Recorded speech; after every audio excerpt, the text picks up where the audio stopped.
दोस्तों, अयोध्या में इस साल यानी 2023 तक राम मंदिर बनकर तैयार हो जाएगा। वो राम मंदिर जिसका सपना लगभग हर किसी ने देखा था। जब सुप्रीम कोर्ट ने फैसला सुनाया कि अयोध्या में राम मंदिर बनेगा, तब हर भक्त खुशी से झूम उठे थे। फिर इसी के साथ 2020 के 5 अगस्त का वो दिन भारत के इतिहास में दर्ज हो गया, जिस दिन राम मंदिर के लिए भूमि पूजन किया गया। पर दोस्तों, जैसा आप सोच रहे हो वैसा बिल्कुल भी नहीं है। ये राम मंदिर बनने का फैसला इतनी आसानी से नहीं आया है। इसके लिए हर हिंदू व भक्त और राम मंदिर को बहुत सी मुश्किलों का सामना करना पड़ा। तो दोस्तों, बिना देर किए चलिए जानते हैं राम मंदिर के हर वो इतिहास के बारे में जो शायद आपने इससे पहले कभी ना सुनी हो।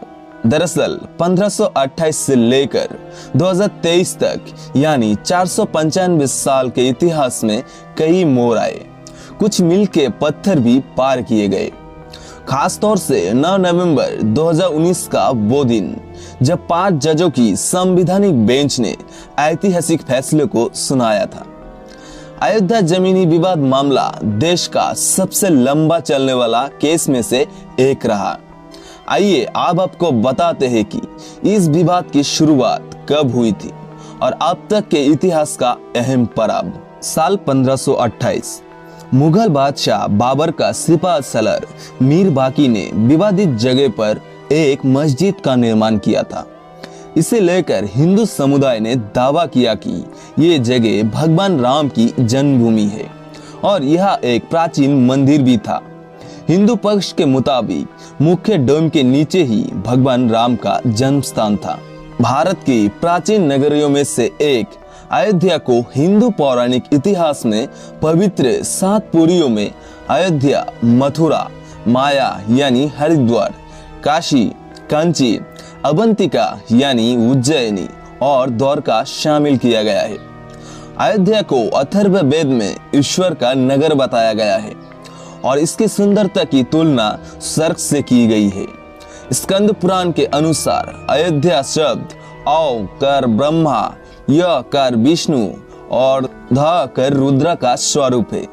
अयोध्या में कई महान योद्धा, ऋषि, मुनि और अवतारी पुरुष रह चुके हैं और भगवान राम ने भी यहीं पर जन्म लिया था।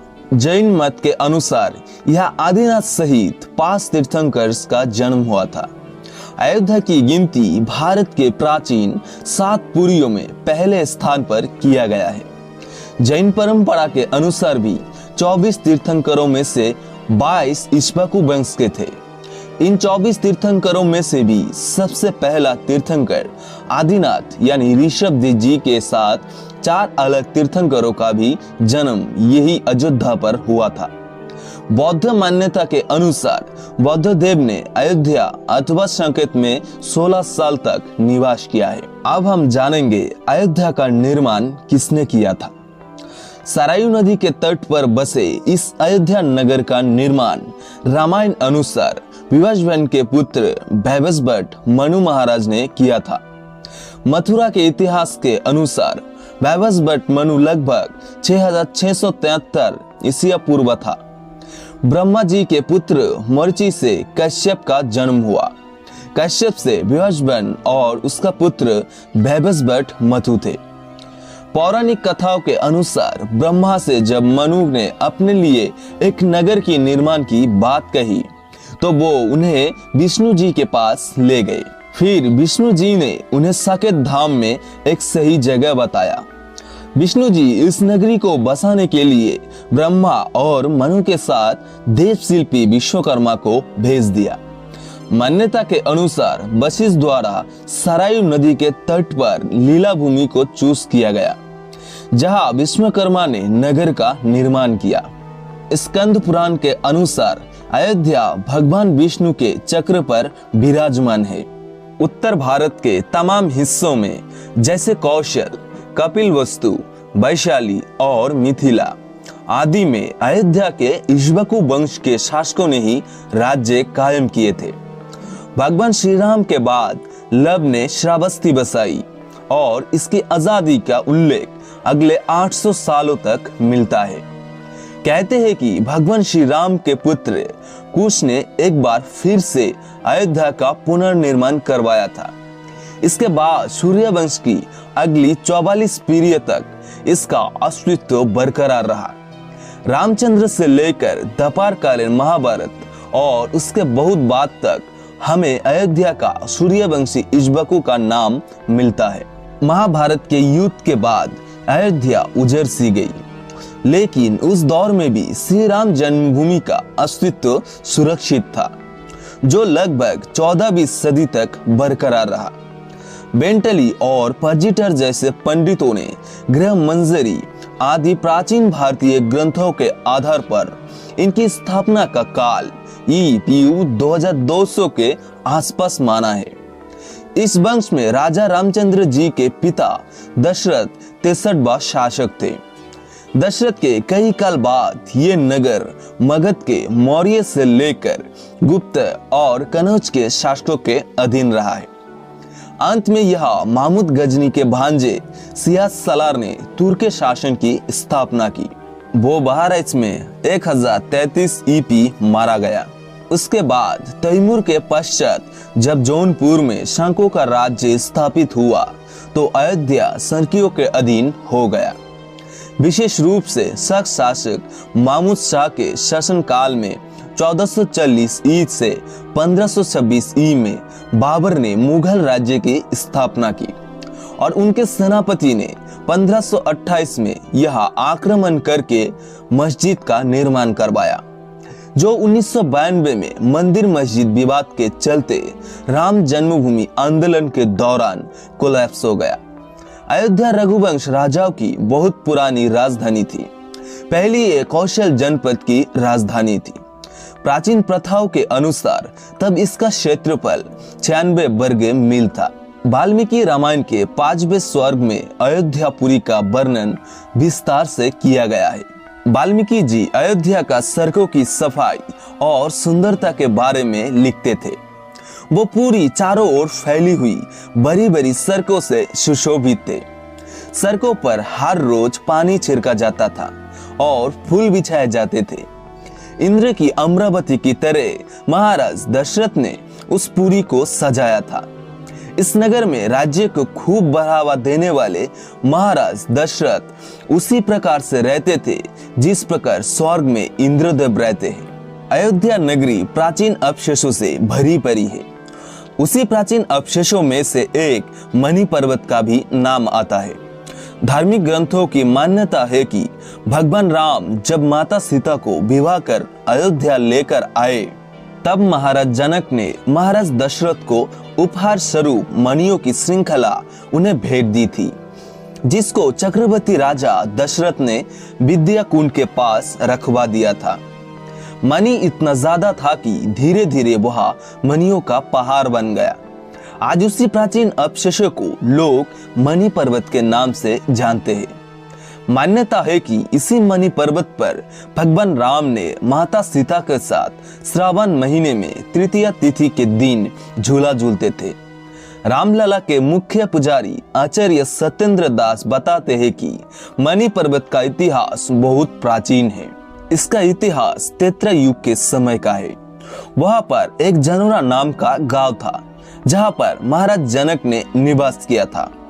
उस जगह को जनकोरा भी कहा जाता है क्योंकि महाराज जनक ने यहाँ पर भोजन खाया था। उसी के उपहार स्वरूप महाराज जनक ने राजा दशरथ को बहुत सी मणियां भेंट की थी। आचार्य सत्येंद्र दास ने बताया कि जो भक्त मणि पर्वत पर जाकर दर्शन पूजा करते हैं वो पूर्णी पाप करती है। और भी बहुत सारे बातें हैं अयोध्या और राम मंदिर से जुड़े, पर अगर सारे मैं आप लोगों को एक ही वीडियो में बताता हूँ तो फिर वीडियो बहुत ज्यादा लंबा हो जाएगा, इसलिए कुछ इंपॉर्टेंट चीजें मैं आप लोगों को बता रहा हूँ। चलिए आप जानते हैं विवाद के बारे में। 1853 में इस जगह पर और इसके आसपास पहली बार दंगे हुए। 1859 में ब्रिटिश प्रशासन ने विवादित जगह से आसपास बाड़ लगा दी, पर असली विवाद तो शुरू हुआ 23 दिसंबर 1949 को। जब भगवान राम की मूर्तियां मस्जिद में पाया गया। हिंदुओं का कहना था कि भगवान प्रकट हुए हैं। वही दूसरे लोग आरोप लगाया कि किसी ने रात में छुपकर मूर्तियां वहां रख दी। तब के युग की सरकार ने मूर्तियां हटाने का आदेश दिया, लेकिन डिस्ट्रिक्ट मैजिस्ट्रेट के नायर ने दंगों और हिंदुओं की भावनाओं के भड़कने की डर से इस आदेश को पूरा करने में सहमति नहीं दिखाई और सरकार ने इसे विवादित कारण मानकर सील कर दिया। बाद में 1950 को फैजाबाद सिविल कोर्ट में 2 अर्जी दाखिल की गई। इसमें से एक रामलला की पूजा की इजाजत और दूसरे में विवादित मामलों में भगवान राम की मूर्ति रखे जाने की इजाजत मांगी गई। 1959 में निर्माही अखाड़ा ने तीसरी अर्जी दाखिल की। 1961 में यूपी सुन्नी वक्फ बोर्ड ने अर्जी दाखिल कर विवादित जगह की पोजीशन और मूर्तियां हटाने की मांग की। 1984 में विवादित ढांचे की जगह मंदिर बनाने के लिए विश्व हिंदू परिषद ने एक कमेटी बनाई। साल 1986 में यूसी पांडे की पिटीशन पर फैजाबाद के डिस्ट्रिक्ट जज के.एम. पांडे ने 1 फरवरी को हिंदुओं को पूजा करने की परमिशन देते हुए ढांचे पर से ताला हटाने का आदेश दिया। 6 दिसंबर 1992 बीएचपी और शिवसेना समेत दूसरे हिंदू संगठनों की लाखों कार्यकर्ताओं ने विवादित ढांचे को गिरा दिया और देश भर में सांप्रदायिक दंगे भड़क गए, जिसमें 2000 से ज्यादा लोग मारे गए। फिर 2002 में हिंदू कार्यकर्ता को लेकर जा रही ट्रेन में गोधरा में आग लगा दी गई, जिसमें 58 लोग की मौत हो गई। इसकी वजह से गुजरात में हुए दंगे में 2000 से ज्यादा लोग मारे गए। साल 2010 में इलाहाबाद हाई कोर्ट ने अपने फैसले में विवादित जगह को सुन्नी वक्फ बोर्ड, रामलला विराजमान और निर्माही अखाड़ा के बीच 3 बराबर हिस्सों में बांटने का आदेश दिया। पर साल 2011 में सुप्रीम कोर्ट ने अयोध्या विवाद पर इलाहाबाद हाई कोर्ट के फैसले पर रोक लगा दी और 2017 में सुप्रीम कोर्ट ने आउट ऑफ कोर्ट सेटलमेंट का आह्वान किया। 8 मार्च 2019 सुप्रीम कोर्ट ने मामले को जांच के लिए भेजा और 4 हफ्ते में कार्रवाई खत्म करने को कहा। फिर 1 अगस्त 2019 को पैनल ने सबमिट रिपोर्ट की। रिपोर्ट से पता चला पैनल असफल रहे। 6 अगस्त को सुप्रीम कोर्ट में अयोध्या मामले की रोजाना सुनवाई शुरू हुई। 16 अक्टूबर 2019 अयोध्या मामले की सुनवाई तैयार हो गई। सुप्रीम कोर्ट ने फैसला सुरक्षित रखा। 9 नवंबर 2019 को 5 जजों की बेंच ने राम मंदिर के पक्ष में फैसला सुनाया, जिसमें 2.7 एकड़ विवादित जमीन हिंदू पक्ष को मिली और मस्जिद के लिए अलग से 5 एकड़ जमीन देने का आदेश दिया। 25 मार्च 2020 का तकरीबन 28 साल बाद रामलला टेंट से निकलकर फाइबर के मंदिर में शिफ्ट हुआ। 5 अगस्त 2020 को राम मंदिर का भूमि पूजन के लिए पीएम नरेंद्र मोदी, आरएसएस के मोहन भागवत, यूपी के सीएम योगी आदित्यनाथ और साधु संतों समेत 175 लोग शामिल थे। अयोध्या पहुंचकर हनुमानगढ़ी में सबसे पहले पीएम मोदी ने किया दर्शन और वो दिन देश की इतिहास में सुनहरी अक्षरों में दर्ज हो गया। दोस्तों, आज की इस वीडियो में बस इतना ही। अगर आपको अयोध्या और राम मंदिर से जुड़ी सही जानकारी मिली है तो फिर वीडियो को लाइक और कमेंट्स करके दोस्तों के साथ शेयर जरूर कर देना। मिलते हैं अगले वीडियो में और एक इंटरेस्टिंग स्टोरी के साथ। तब तक के लिए बाय बाय, जय हिंद।